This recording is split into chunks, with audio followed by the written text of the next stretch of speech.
Praise the Lord. I know you have not recognized me. That's why you are still sitting down. The bros with what? The cut finger that grew back. I am back again. Praise the Lord. It happened towards the last week of July. The Lord was laying it in my heart to give a testimony of good health for my family, because we have been healthy, no emergency, no hospitalization, nothing. So I was trying to package the testimony as, okay, I will do it later. But on the 30th, the enemy struck.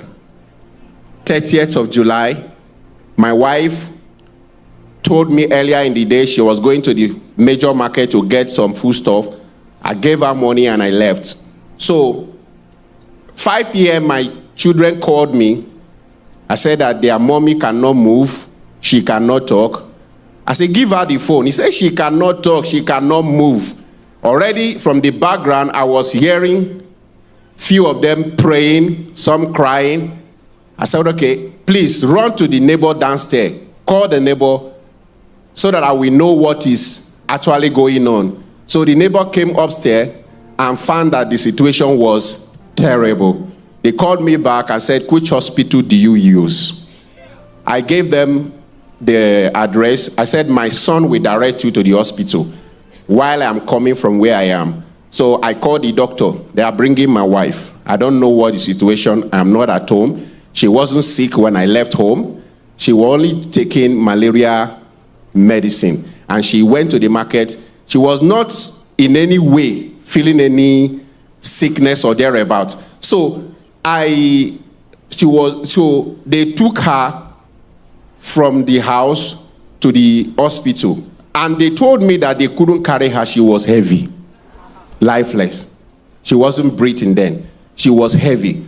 Before the 5 women could take her from the up to the ground floor, it was a war for them. So they got to the hospital. 2 minutes they got to the hospital, I was also there. So they wheeled her in, and that happened to be the hospital we normally go for evangelism, me and my wife, every Thursday. So they wheeled her in, and the doctor, the owner of the hospital, was also available. So they were attending to her. And I noticed a particular pattern. The mother died in my hand. I took her to the hospital. The process and the way she was behaving and everything was going towards that direction. And the Spirit of God saying, are you just watching? Immediately I heard that voice. I landed on the floor of the hospital. And I said, oh, earth, hear me. You will not take this body. You will not accept this body. This body will not be broken. It will not be scattered. Her blood will not be spilled until I say so. And I'm not saying so right now. So the doctor was with me, because whenever we come for evangelism, she normally follow us world round. So she was in agreement with me, and within the next 10 minutes, she jetted back.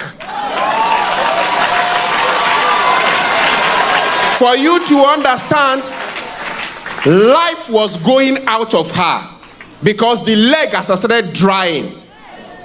Life was going out of her. So the plan of the enemy did not materialize. The Lord reversed it.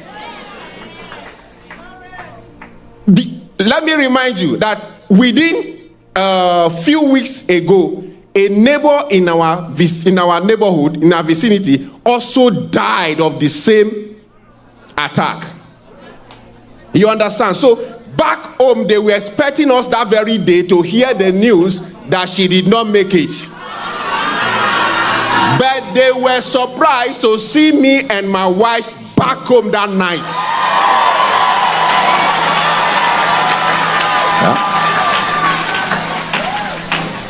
So, what the enemy planned did not go the way the enemy planned. My wife is healthy. My wife is strong. So I need to remind you what she told me after she came back. She said those period she was with her dead mom. So it was actually a pattern that wanted to repeat. But to God be the glory. For the apostle of our generation, for the invention of the old earth prayer, it can only be God. It can only be God. By now, my enemy would have been telling me sorry. But to God be the glory. What God cannot do,